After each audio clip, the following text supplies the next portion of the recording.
안녕하세요. 행운은 매일 온다입니다. 우리는 매일 실천문을 씁니다. 나는 부자가 된다. 나는 돈을 끌어온다. 하지만 정작 통장은 그대로입니다. 수많은 사람들이 끌어당김의 법칙을 믿고 돈에 대한 실천문을 써 내려갑니다. 그런데 왜 어떤 문장은 현실이 되고 어떤 문장은 끝내 아무 일도 없을까요? 2009년 긍정확언에 대한 연구에서 이런 결과가 나왔습니다. 자존감이 낮은 사람이 나는 사랑받을 자격이 있다는 문장을 반복하면 기분이 더 나빠질 수도 있다는 겁니다. 지나치게 현실과 괴리된 문장은 뇌가 받아들이지 않습니다. 즉, 나는 100억 부자다 같은 실천문은 당신의 잠재의식에게 거짓말처럼 들릴 수 있습니다. 반면 2013년 카네기 멜론 연구에서는 이런 결과도 있습니다. 자신의 가치에 집중한 확언은 스트레스 상황에서도 문제 해결 능력을 높인다는 것. 말하자면 확언의 힘은 현실과 감정을 어떻게 연결하느냐에 달려 있는 겁니다. 진짜 강력한 실천문은 희망이 아니라 현실의 연장입니다. 예를 들어, 나는 대출 1,000만 원을 받고 숨이 쉬어졌다. 통장 잔고를 보면 안 먹어도 배가 부르다. 드디어 아빠에게 10년 된 자동차를 바꿔드렸다. 이 문장에는 감정이 있습니다. 기억처럼 생생한 감정이 잠재의식을 움직입니다. 그리고 그 순간을 반복해서 느낄 때 뇌는 그것을 현실로 인식하기 시작합니다. 실천문은 기적을 기다리는 게 아닙니다. 오늘의 감정을 미리 살아보는 뇌와 마음의 리허설입니다. 그리고 그 반복이 현실을 다시 씁니다. 오늘도 실천문은 현실을 끌어옵니다.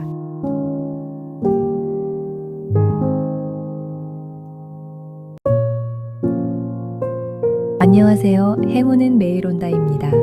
우리는 매일 실천문을 씁니다. 나는 부자가 된다. 나는 돈을 끌어온다. 하지만 정작 통장은 그대로입니다. 수많은 사람들이 끌어당김의 법칙을 믿고 돈에 대한 실천문을 써 내려갑니다. 그런데 왜 어떤 문장은 현실이 되고 어떤 문장은 끝내 아무 일도 없을까요? 2009년 긍정확언에 대한 연구에서 이런 결과가 나왔습니다. 자존감이 낮은 사람이 나는 사랑받을 자격이 있다는 문장을 반복하면 기분이 더 나빠질 수도 있다는 겁니다. 지나치게 현실과 괴리된 문장은 뇌가 받아들이지 않습니다. 즉, 나는 100억 부자다 같은 실천문은 당신의 잠재의식에게 거짓말처럼 들릴 수 있습니다. 반면 2013년 카네기 멜론 연구에서는 이런 결과도 있습니다. 자신의 가치에 집중한 확언은 스트레스 상황에서도 문제 해결 능력을 높인다는 것. 말하자면 확언의 힘은 현실과 감정을 어떻게 연결하느냐에 달려 있는 겁니다. 진짜 강력한 실천문은 희망이 아니라 현실의 연장입니다. 예를 들어, 나는 대출 1,000만 원을 받고 숨이 쉬어졌다. 통장 잔고를 보면 안 먹어도 배가 부르다. 드디어 아빠에게 10년 된 자동차를 바꿔드렸다. 이 문장에는 감정이 있습니다.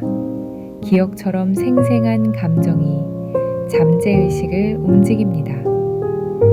그리고 그 순간을 반복해서 느낄 때 뇌는 그것을 현실로 인식하기 시작합니다.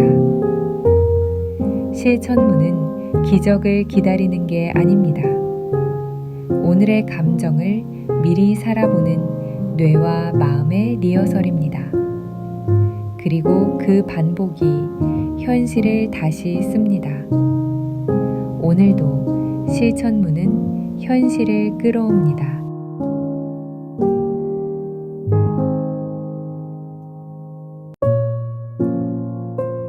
안녕하세요. 행운은 매일 온다입니다. 우리는 매일 실천문을 씁니다. 나는 부자가 된다. 나는 돈을 끌어온다. 하지만 정작 통장은 그대로입니다. 수많은 사람들이 끌어당김의 법칙을 믿고 돈에 대한 실천문을 써 내려갑니다. 그런데 왜 어떤 문장은 현실이 되고 어떤 문장은 끝내 아무 일도 없을까요? 2009년 긍정확언에 대한 연구에서 이런 결과가 나왔습니다.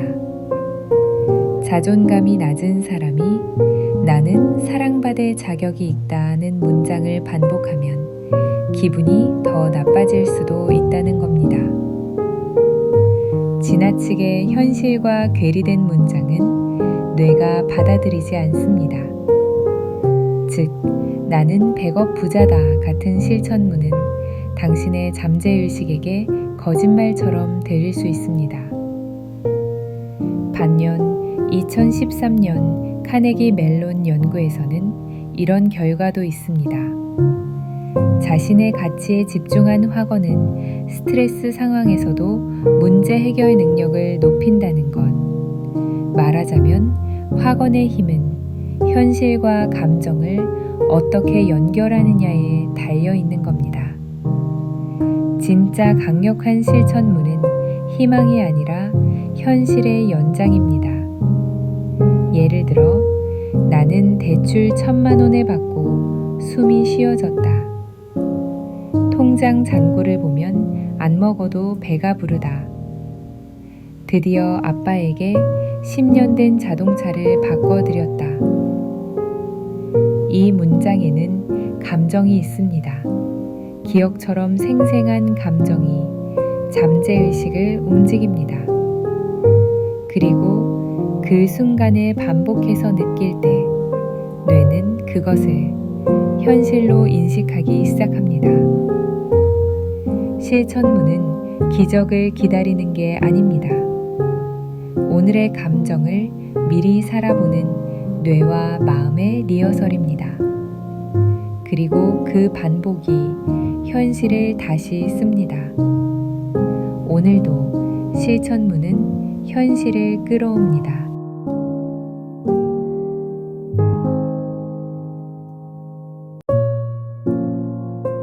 안녕하세요. 행운은 매일 온다입니다. 우리는 매일 실천문을 씁니다. 나는 부자가 된다. 나는 돈을 끌어온다. 하지만 정작 통장은 그대로입니다. 수많은 사람들이 끌어당김의 법칙을 믿고 돈에 대한 실천문을 써 내려갑니다. 그런데 왜 어떤 문장은 현실이 되고 어떤 문장은 끝내 아무 일도 없을까요? 2009년 긍정확언에 대한 연구에서 이런 결과가 나왔습니다. 자존감이 낮은 사람이 나는 사랑받을 자격이 있다는 문장을 반복하면 기분이 더 나빠질 수도 있다는 겁니다. 지나치게 현실과 괴리된 문장은 뇌가 받아들이지 않습니다. 즉, 나는 100억 부자다 같은 실천문은 당신의 잠재의식에게 거짓말처럼 들릴 수 있습니다. 반면 2013년 카네기 멜론 연구에서는 이런 결과도 있습니다. 자신의 가치에 집중한 확언은 스트레스 상황에서도 문제 해결 능력을 높인다는 것. 말하자면 확언의 힘은 현실과 감정을 어떻게 연결하느냐에 달려 있는 겁니다. 진짜 강력한 실천문은 희망이 아니라 현실의 연장입니다. 예를 들어, 나는 대출 1,000만 원을 받고 숨이 쉬어졌다. 통장 잔고를 보면 안 먹어도 배가 부르다. 드디어 아빠에게 10년 된 자동차를 바꿔드렸다. 이 문장에는 감정이 있습니다. 기억처럼 생생한 감정이 잠재의식을 움직입니다. 그리고 그 순간을 반복해서 느낄 때 뇌는 그것을 현실로 인식하기 시작합니다. 실천문은 기적을 기다리는 게 아닙니다. 오늘의 감정을 미리 살아보는 뇌와 마음의 리허설입니다. 그리고 그 반복이 현실을 다시 씁니다. 오늘도 실천문은 현실을 끌어옵니다.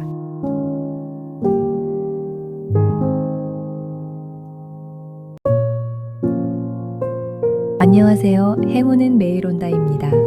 우리는 매일 실천문을 씁니다. 나는 부자가 된다. 나는 돈을 끌어온다. 하지만 정작 통장은 그대로입니다. 수많은 사람들이 끌어당김의 법칙을 믿고 돈에 대한 실천문을 써 내려갑니다. 그런데 왜 어떤 문장은 현실이 되고 어떤 문장은 끝내 아무 일도 없을까요? 2009년 긍정확언에 대한 연구에서 이런 결과가 나왔습니다. 자존감이 낮은 사람이 나는 사랑받을 자격이 있다는 문장을 반복하면 기분이 더 나빠질 수도 있다는 겁니다. 지나치게 현실과 괴리된 문장은 뇌가 받아들이지 않습니다. 즉, 나는 100억 부자다 같은 실천문은 당신의 잠재의식에게 거짓말처럼 들릴 수 있습니다. 반면 2013년 카네기 멜론 연구에서는 이런 결과도 있습니다. 자신의 가치에 집중한 확언은 스트레스 상황에서도 문제 해결 능력을 높인다는 것. 말하자면 확언의 힘은 현실과 감정을 어떻게 연결하느냐에 달려 있는 겁니다. 진짜 강력한 실천문은 희망이 아니라 현실의 연장입니다. 예를 들어, 나는 대출 1,000만 원을 받고 숨이 쉬어졌다. 통장 잔고를 보면 안 먹어도 배가 부르다. 드디어 아빠에게 10년 된 자동차를 바꿔드렸다. 이 문장에는 감정이 있습니다. 기억처럼 생생한 감정이 잠재의식을 움직입니다. 그리고 그 순간을 반복해서 느낄 때 뇌는 그것을 현실로 인식하기 시작합니다. 실천문은 기적을 기다리는 게 아닙니다. 오늘의 감정을 미리 살아보는 뇌와 마음의 리허설입니다. 그리고 그 반복이 현실을 다시 씁니다. 오늘도 실천문은 현실을 끌어옵니다.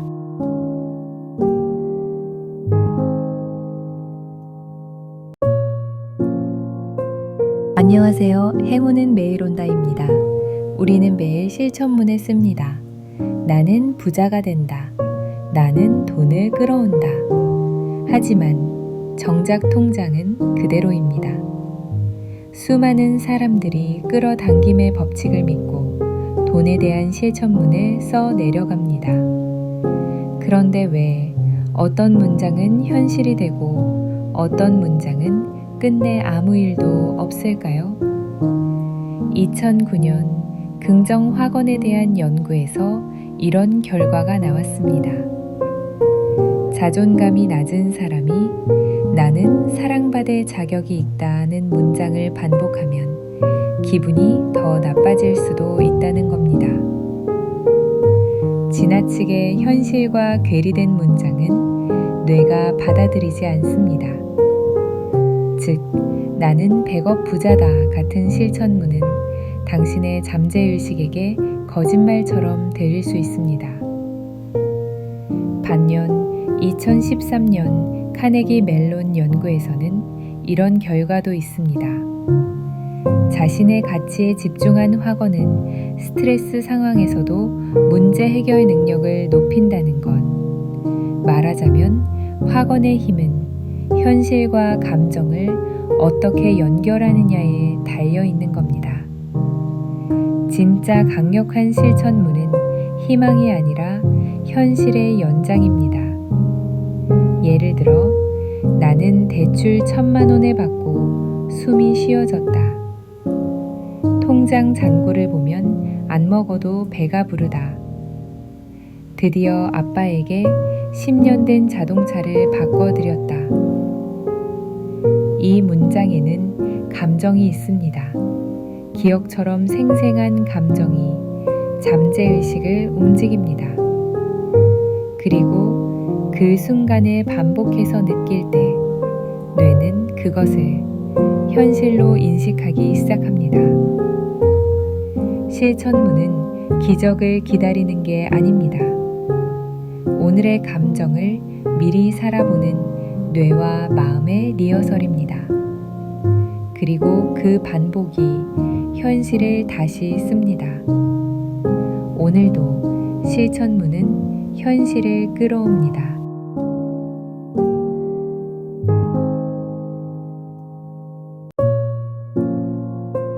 안녕하세요. 행운은 매일 온다입니다.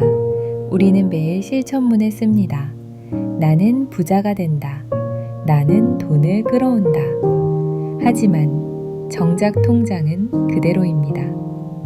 수많은 사람들이 끌어당김의 법칙을 믿고 돈에 대한 실천문을 써 내려갑니다. 그런데 왜 어떤 문장은 현실이 되고 어떤 문장은 끝내 아무 일도 없을까요? 2009년 긍정 확언에 대한 연구에서 이런 결과가 나왔습니다.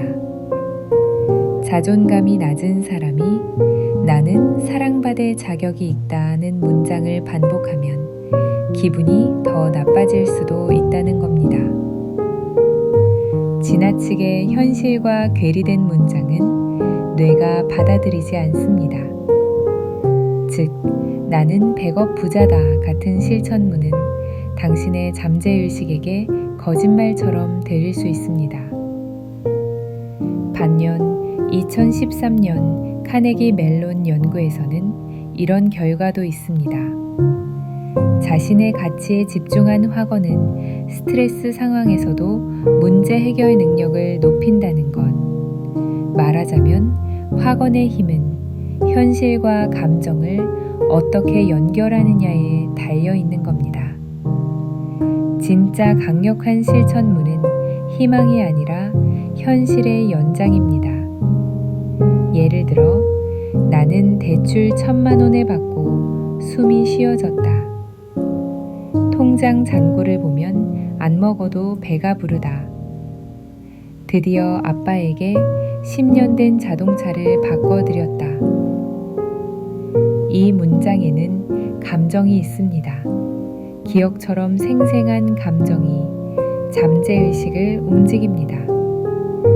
그리고 그 순간을 반복해서 느낄 때 뇌는 그것을 현실로 인식하기 시작합니다. 실천문은 기적을 기다리는 게 아닙니다.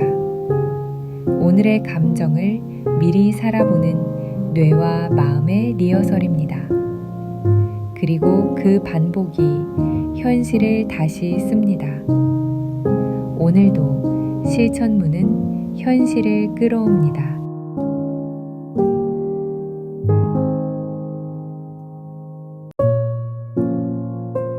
안녕하세요. 행운은 매일 온다입니다. 우리는 매일 실천문을 씁니다. 나는 부자가 된다. 나는 돈을 끌어온다. 하지만 정작 통장은 그대로입니다. 수많은 사람들이 끌어당김의 법칙을 믿고 돈에 대한 실천문을 써 내려갑니다. 그런데 왜 어떤 문장은 현실이 되고 어떤 문장은 끝내 아무 일도 없을까요? 2009년 긍정 확언에 대한 연구에서 이런 결과가 나왔습니다. 자존감이 낮은 사람이 나는 사랑받을 자격이 있다는 문장을 반복하면 기분이 더 나빠질 수도 있다는 겁니다. 지나치게 현실과 괴리된 문장은 뇌가 받아들이지 않습니다. 즉, 나는 100억 부자다 같은 실천문은 당신의 잠재의식에게 거짓말처럼 들릴 수 있습니다. 반면 2013년 카네기 멜론 연구에서는 이런 결과도 있습니다. 자신의 가치에 집중한 확언은 스트레스 상황에서도 문제 해결 능력을 높인다는 것. 말하자면 확언의 힘은 현실과 감정을 어떻게 연결하느냐에 달려 있는 겁니다.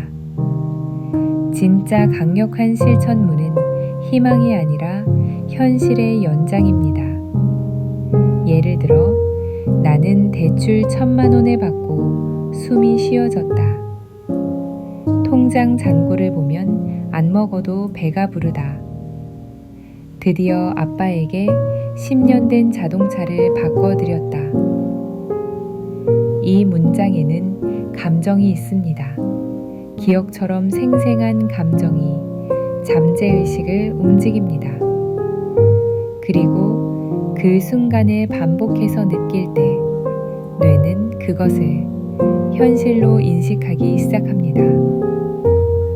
실천문은 기적을 기다리는 게 아닙니다. 오늘의 감정을 미리 살아보는 뇌와 마음의 리허설입니다. 그리고 그 반복이 현실을 다시 씁니다.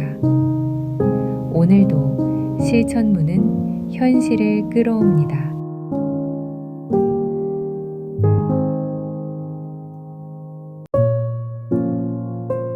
안녕하세요. 행운은 매일 온다입니다. 우리는 매일 실천문을 씁니다. 나는 부자가 된다. 나는 돈을 끌어온다. 하지만 정작 통장은 그대로입니다. 수많은 사람들이 끌어당김의 법칙을 믿고 돈에 대한 실천문을 써 내려갑니다.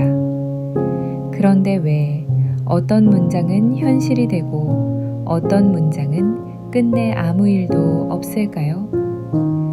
2009년 긍정 확언에 대한 연구에서 이런 결과가 나왔습니다. 자존감이 낮은 사람이 나는 사랑받을 자격이 있다는 문장을 반복하면 기분이 더 나빠질 수도 있다는 겁니다. 지나치게 현실과 괴리된 문장은 뇌가 받아들이지 않습니다.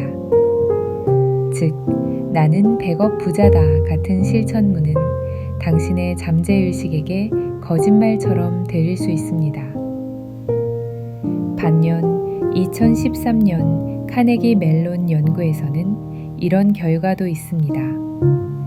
자신의 가치에 집중한 확언은 스트레스 상황에서도 문제 해결 능력을 높인다는 것. 말하자면 확언의 힘은 현실과 감정을 어떻게 연결하느냐에 달려 있는 겁니다. 진짜 강력한 실천문은 희망이 아니라 현실의 연장입니다. 예를 들어, 나는 대출 1,000만 원을 받고 숨이 쉬어졌다. 통장 잔고를 보면 안 먹어도 배가 부르다. 드디어 아빠에게 10년 된 자동차를 바꿔드렸다. 이 문장에는 감정이 있습니다. 기억처럼 생생한 감정이 잠재의식을 움직입니다. 그리고 그 순간을 반복해서 느낄 때 뇌는 그것을 현실로 인식하기 시작합니다. 실천문은 기적을 기다리는 게 아닙니다. 오늘의 감정을 미리 살아보는 뇌와 마음의 리허설입니다. 그리고 그 반복이 현실을 다시 씁니다. 오늘도 실천문은 현실을 끌어옵니다.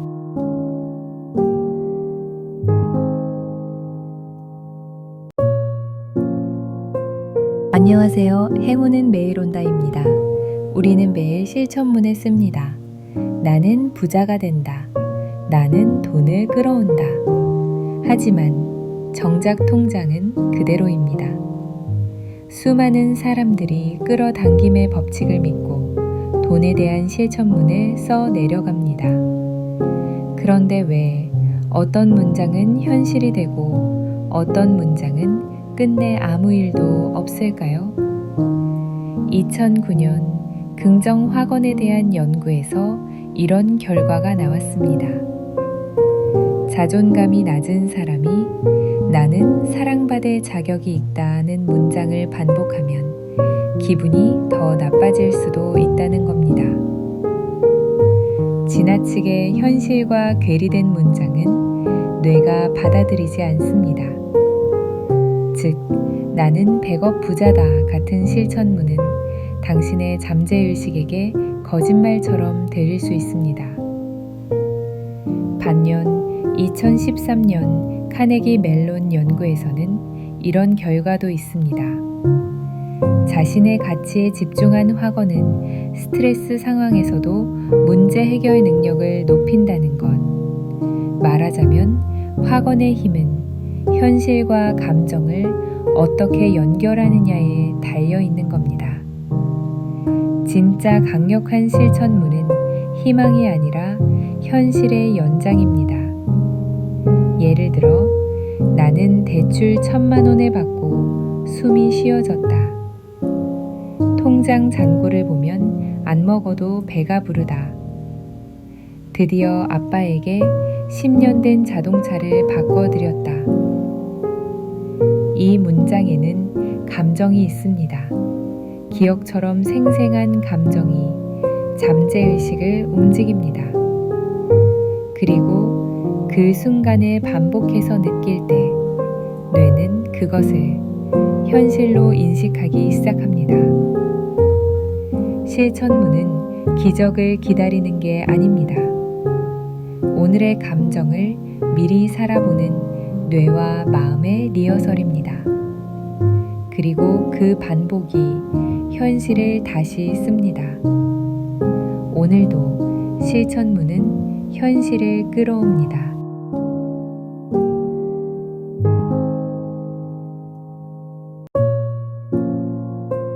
안녕하세요. 행운은 매일 온다입니다. 우리는 매일 실천문을 씁니다. 나는 부자가 된다. 나는 돈을 끌어온다. 하지만 정작 통장은 그대로입니다. 수많은 사람들이 끌어당김의 법칙을 믿고 돈에 대한 실천문을 써 내려갑니다.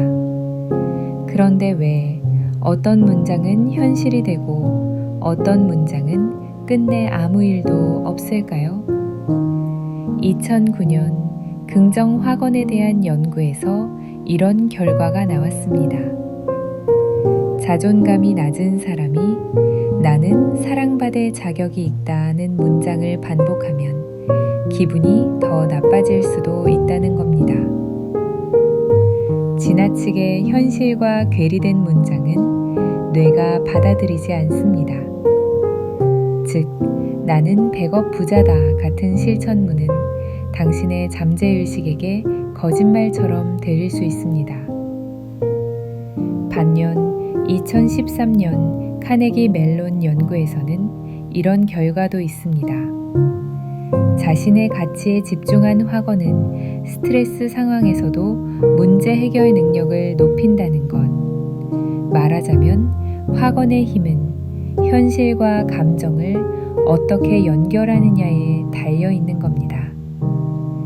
진짜 강력한 실천문은 희망이 아니라 현실의 연장입니다. 예를 들어, 나는 대출 1,000만 원을 받고 숨이 쉬어졌다. 통장 잔고를 보면 안 먹어도 배가 부르다. 드디어 아빠에게 10년 된 자동차를 바꿔드렸다. 이 문장에는 감정이 있습니다. 기억처럼 생생한 감정이 잠재의식을 움직입니다.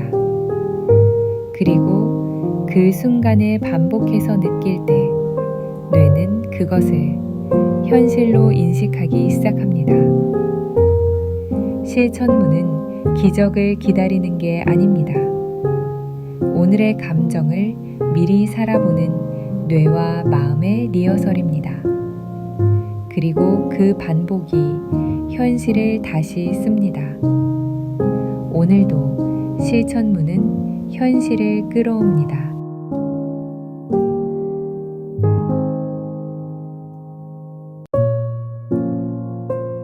안녕하세요. 행운은 매일 온다입니다. 우리는 매일 실천문을 씁니다. 나는 부자가 된다. 나는 돈을 끌어온다. 하지만 정작 통장은 그대로입니다. 수많은 사람들이 끌어당김의 법칙을 믿고 돈에 대한 실천문을 써 내려갑니다. 그런데 왜 어떤 문장은 현실이 되고 어떤 문장은 끝내 아무 일도 없을까요? 2009년 긍정확언에 대한 연구에서 이런 결과가 나왔습니다. 자존감이 낮은 사람이 나는 사랑받을 자격이 있다는 문장을 반복하면 기분이 더 나빠질 수도 있다는 겁니다. 지나치게 현실과 괴리된 문장은 뇌가 받아들이지 않습니다. 즉, 나는 100억 부자다 같은 실천문은 당신의 잠재의식에게 거짓말처럼 들릴 수 있습니다. 반면 2013년 카네기 멜론 연구에서는 이런 결과도 있습니다. 자신의 가치에 집중한 확언은 스트레스 상황에서도 문제 해결 능력을 높인다는 것. 말하자면 확언의 힘은 현실과 감정을 어떻게 연결하느냐에 달려 있는 겁니다. 진짜 강력한 실천문은 희망이 아니라 현실의 연장입니다. 예를 들어, 나는 대출 1,000만 원을 받고 숨이 쉬어졌다. 통장 잔고를 보면 안 먹어도 배가 부르다. 드디어 아빠에게 10년 된 자동차를 바꿔드렸다. 이 문장에는 감정이 있습니다. 기억처럼 생생한 감정이 잠재의식을 움직입니다. 그리고 그 순간을 반복해서 느낄 때 뇌는 그것을 현실로 인식하기 시작합니다. 실천문은 기적을 기다리는 게 아닙니다. 오늘의 감정을 미리 살아보는 뇌와 마음의 리허설입니다. 그리고 그 반복이 현실을 다시 씁니다.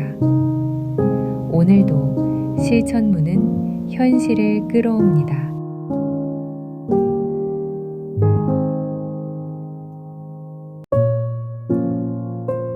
안녕하세요. 행운은 매일 온다입니다. 우리는 매일 실천문을 씁니다. 나는 부자가 된다. 나는 돈을 끌어온다.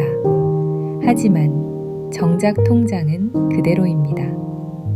수많은 사람들이 끌어당김의 법칙을 믿고 돈에 대한 실천문을 써 내려갑니다. 그런데 왜 어떤 문장은 현실이 되고 어떤 문장은 끝내 아무 일도 없을까요?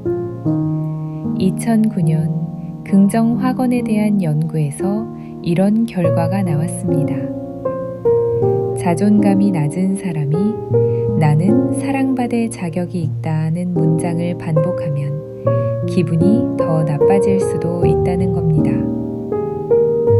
지나치게 현실과 괴리된 문장은 뇌가 받아들이지 않습니다. 즉, 나는 100억 부자다 같은 실천문은 당신의 잠재의식에게 거짓말처럼 들릴 수 있습니다. 반면 2013년 카네기 멜론 연구에서는 이런 결과도 있습니다. 자신의 가치에 집중한 확언은 스트레스 상황에서도 문제 해결 능력을 높인다는 것. 말하자면 확언의 힘은 현실과 감정을 어떻게 연결하느냐에 달려 있는 겁니다. 진짜 강력한 실천문은 희망이 아니라 현실의 연장입니다.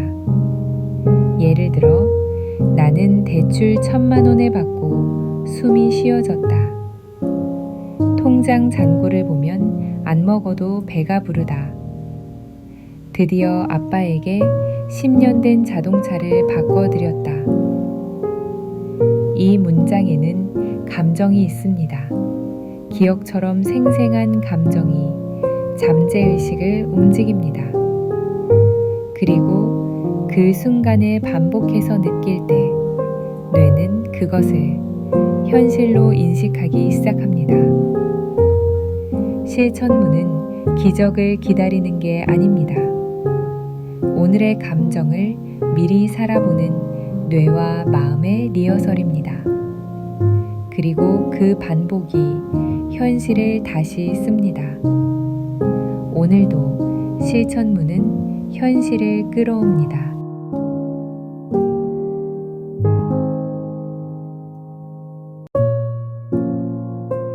안녕하세요. 행운은 매일 온다입니다. 우리는 매일 실천문을 씁니다. 나는 부자가 된다. 나는 돈을 끌어온다. 하지만 정작 통장은 그대로입니다.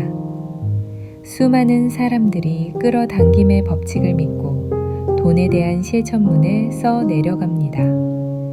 그런데 왜 어떤 문장은 현실이 되고 어떤 문장은 끝내 아무 일도 없을까요?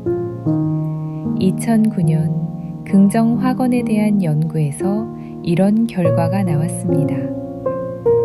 자존감이 낮은 사람이 나는 사랑받을 자격이 있다는 문장을 반복하면 기분이 더 나빠질 수도 있다는 겁니다. 지나치게 현실과 괴리된 문장은 뇌가 받아들이지 않습니다. 즉, 나는 100억 부자다 같은 실천문은 당신의 잠재의식에게 거짓말처럼 들릴 수 있습니다. 반면 2013년 카네기 멜론 연구에서는 이런 결과도 있습니다. 자신의 가치에 집중한 확언은 스트레스 상황에서도 문제 해결 능력을 높인다는 것. 말하자면 확언의 힘은 현실과 감정을 어떻게 연결하느냐에 달려 있는 겁니다. 진짜 강력한 실천문은 희망이 아니라 현실의 연장입니다. 예를 들어, 나는 대출 1,000만 원을 받고 숨이 쉬어졌다. 통장 잔고를 보면 안 먹어도 배가 부르다. 드디어 아빠에게 10년 된 자동차를 바꿔드렸다. 이 문장에는 감정이 있습니다. 기억처럼 생생한 감정이 잠재의식을 움직입니다. 그리고 그 순간에 반복해서 느낄 때 뇌는 그것을 현실로 인식하기 시작합니다. 실천문은 기적을 기다리는 게 아닙니다. 오늘의 감정을 미리 살아보는 뇌와 마음의 리허설입니다. 그리고 그 반복이 현실을 다시 씁니다. 오늘도 실천문은 현실을 끌어옵니다.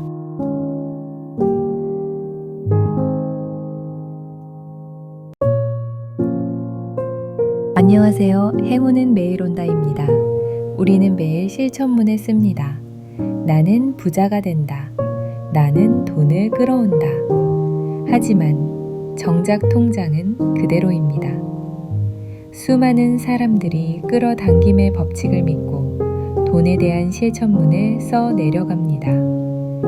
그런데 왜 어떤 문장은 현실이 되고 어떤 문장은 끝내 아무 일도 없을까요? 2009년 긍정확언에 대한 연구에서 이런 결과가 나왔습니다. 자존감이 낮은 사람이 나는 사랑받을 자격이 있다는 문장을 반복하면 기분이 더 나빠질 수도 있다는 겁니다. 지나치게 현실과 괴리된 문장은 뇌가 받아들이지 않습니다. 즉, 나는 100억 부자다 같은 실천문은 당신의 잠재의식에게 거짓말처럼 들릴 수 있습니다. 반면 2013년 카네기 멜론 연구에서는 이런 결과도 있습니다. 자신의 가치에 집중한 확언은 스트레스 상황에서도 문제 해결 능력을 높인다는 것.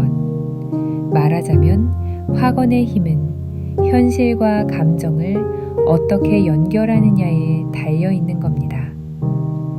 진짜 강력한 실천문은 희망이 아니라 현실의 연장입니다. 예를 들어, 나는 대출 1,000만 원을 받고 숨이 쉬어졌다. 통장 잔고를 보면 안 먹어도 배가 부르다. 드디어 아빠에게 10년 된 자동차를 바꿔드렸다. 이 문장에는 감정이 있습니다. 기억처럼 생생한 감정이 잠재의식을 움직입니다. 그리고 그 순간을 반복해서 느낄 때 뇌는 그것을 현실로 인식하기 시작합니다. 실천문은 기적을 기다리는 게 아닙니다. 오늘의 감정을 미리 살아보는 뇌와 마음의 리허설입니다. 그리고 그 반복이 현실을 다시 씁니다. 오늘도 실천문은 현실을 끌어옵니다.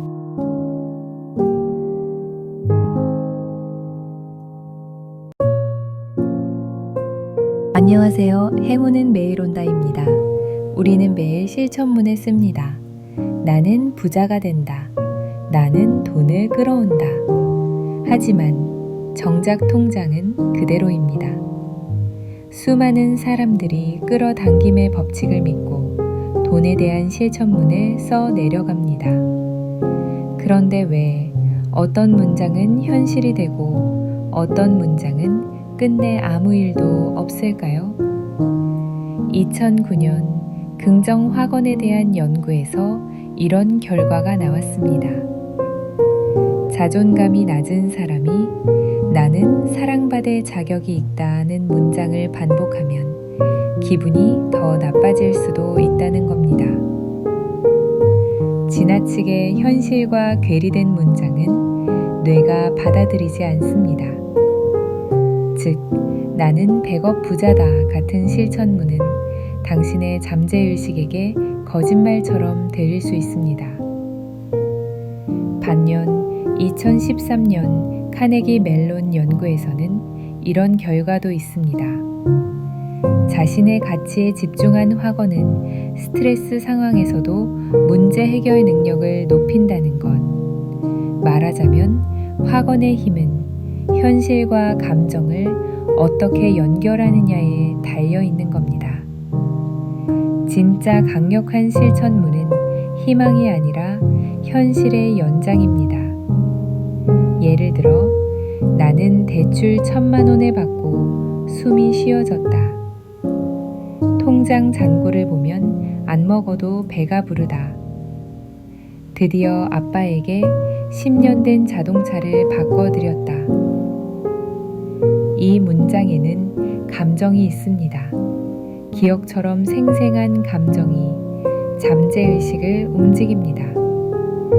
그리고 그 순간을 반복해서 느낄 때 뇌는 그것을 현실로 인식하기 시작합니다. 실천문은 기적을 기다리는 게 아닙니다. 오늘의 감정을 미리 살아보는 뇌와 마음의 리허설입니다. 그리고 그 반복이 현실을 다시 씁니다. 오늘도 실천문은 현실을 끌어옵니다.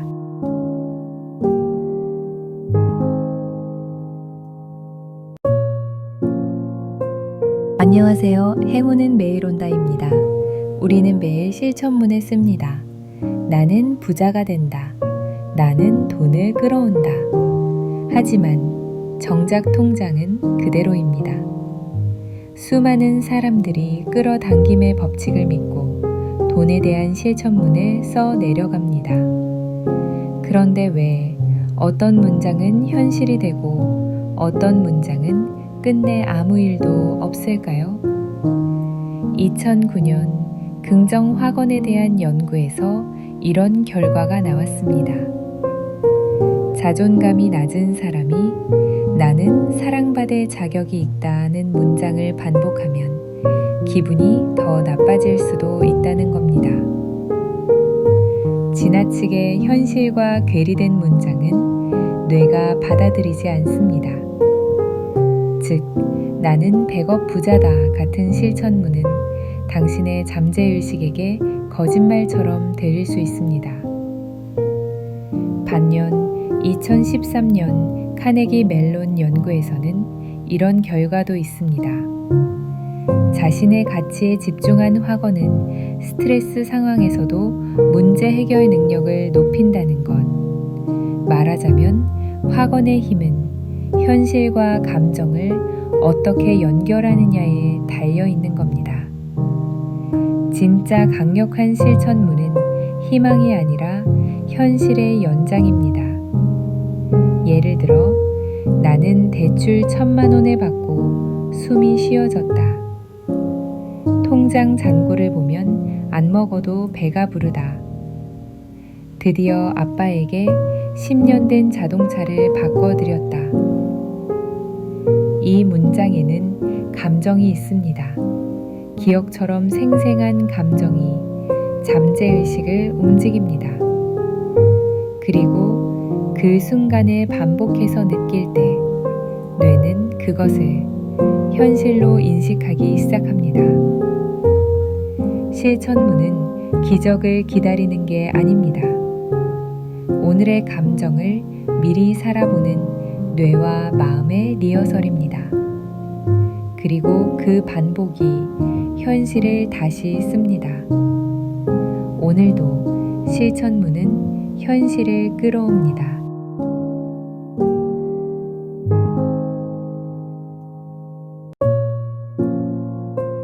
안녕하세요. 행운은 매일 온다입니다. 우리는 매일 실천문을 씁니다. 나는 부자가 된다. 나는 돈을 끌어온다. 하지만 정작 통장은 그대로입니다. 수많은 사람들이 끌어당김의 법칙을 믿고 돈에 대한 실천문을 써 내려갑니다. 그런데 왜 어떤 문장은 현실이 되고 어떤 문장은 끝내 아무 일도 없을까요? 2009년 긍정 확언에 대한 연구에서 이런 결과가 나왔습니다. 자존감이 낮은 사람이 나는 사랑받을 자격이 있다는 문장을 반복하면 기분이 더 나빠질 수도 있다는 겁니다. 지나치게 현실과 괴리된 문장은 뇌가 받아들이지 않습니다. 즉, 나는 100억 부자다 같은 실천문은 당신의 잠재의식에게 거짓말처럼 들릴 수 있습니다. 반면 2013년 카네기 멜론 연구에서는 이런 결과도 있습니다. 자신의 가치에 집중한 확언은 스트레스 상황에서도 문제 해결 능력을 높인다는 것. 말하자면 확언의 힘은 현실과 감정을 어떻게 연결하느냐에 달려 있는 겁니다. 진짜 강력한 실천문은 희망이 아니라 현실의 연장입니다. 예를 들어, 나는 대출 1,000만 원을 받고 숨이 쉬어졌다. 통장 잔고를 보면 안 먹어도 배가 부르다. 드디어 아빠에게 10년 된 자동차를 바꿔드렸다. 이 문장에는 감정이 있습니다. 기억처럼 생생한 감정이 잠재의식을 움직입니다. 그리고 그 순간을 반복해서 느낄 때 뇌는 그것을 현실로 인식하기 시작합니다. 실천문은 기적을 기다리는 게 아닙니다. 오늘의 감정을 미리 살아보는 뇌와 마음의 리허설입니다. 그리고 그 반복이 현실을 다시 씁니다. 오늘도 실천문은 현실을 끌어옵니다.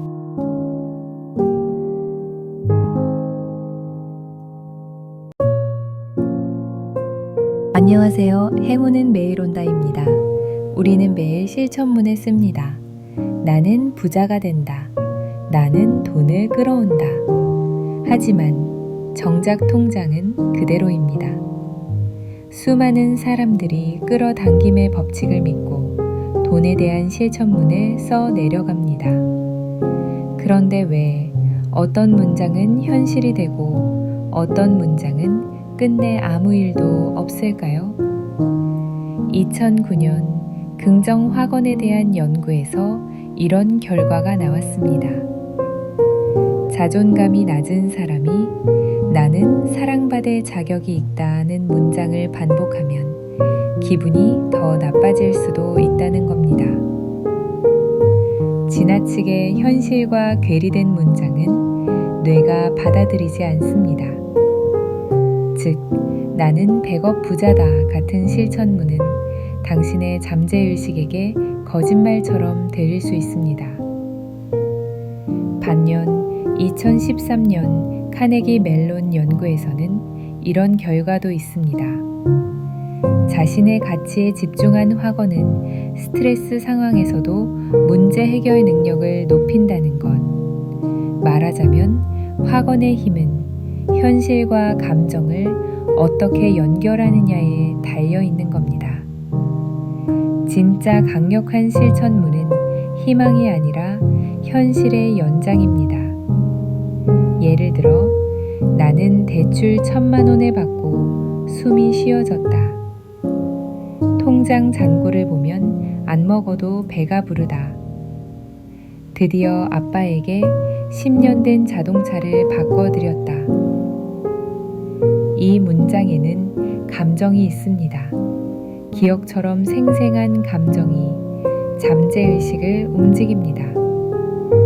그리고 그 순간을 반복해서 느낄 때 뇌는 그것을 현실로 인식하기 시작합니다. 실천문은 기적을 기다리는 게 아닙니다. 오늘의 감정을 미리 살아보는 뇌와 마음의 리허설입니다. 그리고 그 반복이 현실을 다시 씁니다. 오늘도 실천문은 현실을 끌어옵니다.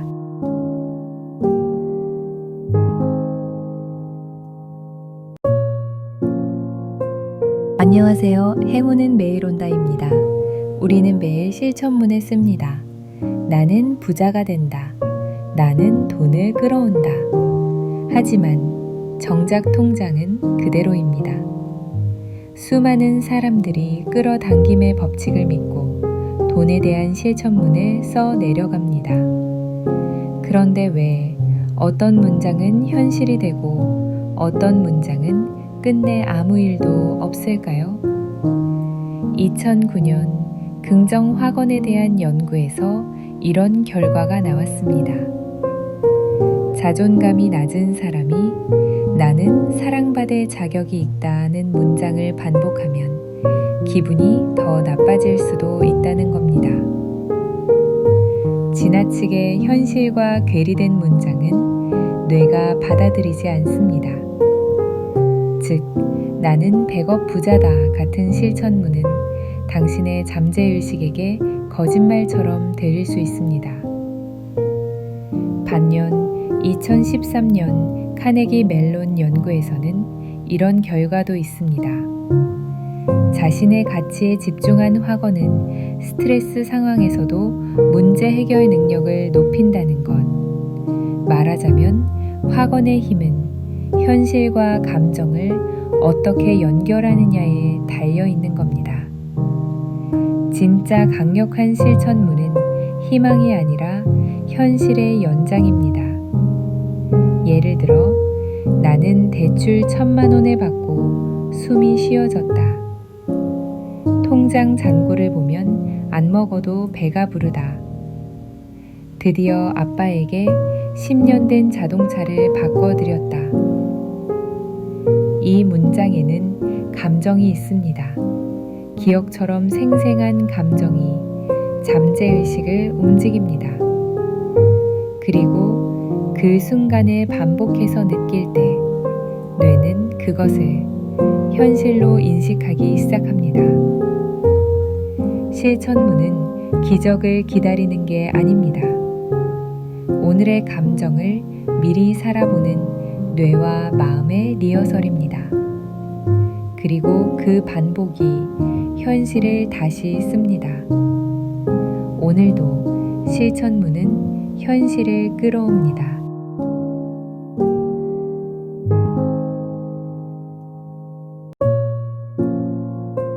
안녕하세요. 해무는 매일 온다입니다.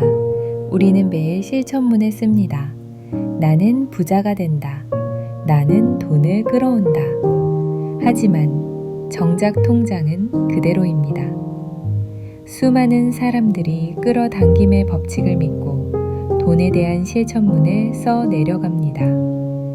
그런데 왜 어떤 문장은 현실이 되고 어떤 문장은 끝내 아무 일도 없을까요? 2009년 긍정확언에 대한 연구에서 이런 결과가 나왔습니다. 자존감이 낮은 사람이 나는 사랑받을 자격이 있다는 문장을 반복하면 기분이 더 나빠질 수도 있다는 겁니다. 지나치게 현실과 괴리된 문장은 뇌가 받아들이지 않습니다. 즉, 나는 100억 부자다 같은 실천문은 당신의 잠재의식에게 거짓말처럼 들릴 수 있습니다. 반면 2013년 카네기 멜론 연구에서는 이런 결과도 있습니다. 자신의 가치에 집중한 확언은 스트레스 상황에서도 문제 해결 능력을 높인다는 것. 말하자면 확언의 힘은 현실과 감정을 어떻게 연결하느냐에 달려 있는 겁니다. 진짜 강력한 실천문은 희망이 아니라 현실의 연장입니다. 예를 들어, 나는 대출 1,000만 원을 받고 숨이 쉬어졌다. 통장 잔고를 보면 안 먹어도 배가 부르다. 드디어 아빠에게 10년 된 자동차를 바꿔드렸다. 이 문장에는 감정이 있습니다. 기억처럼 생생한 감정이 잠재의식을 움직입니다. 그리고 그 순간을 반복해서 느낄 때 뇌는 그것을 현실로 인식하기 시작합니다. 실천문은 기적을 기다리는 게 아닙니다. 오늘의 감정을 미리 살아보는 뇌와 마음의 리허설입니다. 그리고 그 반복이 현실을 다시 씁니다. 오늘도 실천문은 현실을 끌어옵니다.